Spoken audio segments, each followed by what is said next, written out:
মানে একটা মাথায় লাগলে শেষ হইতো। শত শত পুলিশ ছিল।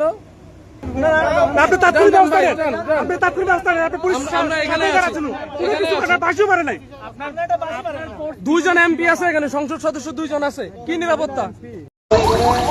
এই যে অবস্থা দেখেন, হাজার হাজার পুলিশ প্রোটেকশনের গাড়ি, সার্জিস ভাইয়ের গাড়ি, এটা 4-5টা গাড়ি, শত শত পুলিশ দেখে দেখে জাস্ট তামাশা দেখতেছে। অবস্থাটা দেখেন। আমাদের গাড়িটা তো এ করছে, কিছু হয়নি, তো এটা তো আসলে সভ্য সমাজ হইতে পারে না। এটা হ্যাঁ, এটা ভাঙছে। এটা তো কি মানে এই গাড়ির ভিতরে দুইজন এমপি ছিল, গাড়ির ভিতর এমপি ছিল।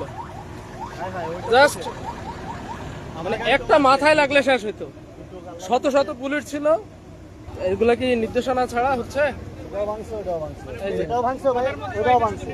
আপনারা ভাই ওইখানে আমাদের না থামায় আপনারা টানিয়ে নিয়ে চলে আসছেন।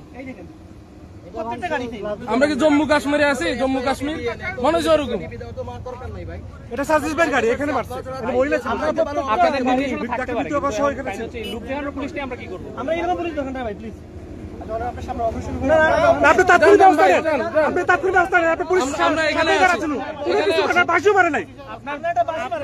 দুইজন এমপি আছে এখানে, সংসদ সদস্য দুইজন আছে, কি নিরাপত্তা? এটা তার মাথায় লাগলে তো তার জীবনে শেষ। ওনার সাথে আরো মহিলা ছিল। এটা হলো সংসদ সদস্যের এই যে লোগো দেওয়া আছে গাড়িতে, এটা তো পর্যন্ত হামলা করছে।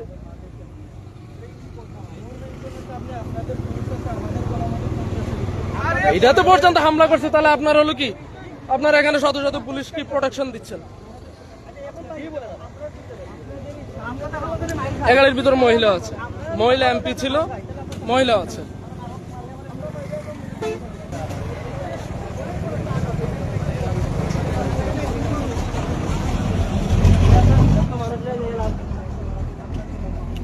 আমাদের এতগুলা লোক আমি বুঝলাম না, সবটাই না চলে আসছে।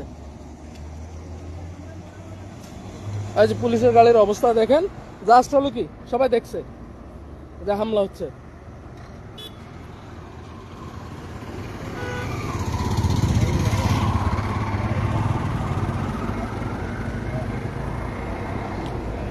এটা একটা এমপির গাড়ি, লোগো পর্যন্ত, জাতীয় সংসদের লোগো পর্যন্ত দেওয়া আছে, এটা তো পর্যন্ত হামলা করছে। আর পুলিশ এটা নিয়ে মানে টাইনা চলে আসতেছে। এই যে এটা সামনে ছিল এই গাড়িটা, এটাতে হলো আমাদের সংসদ সদস্য মৃত্যু আপু ছিল, আরেকজন হলো কি মহিলা ছিল,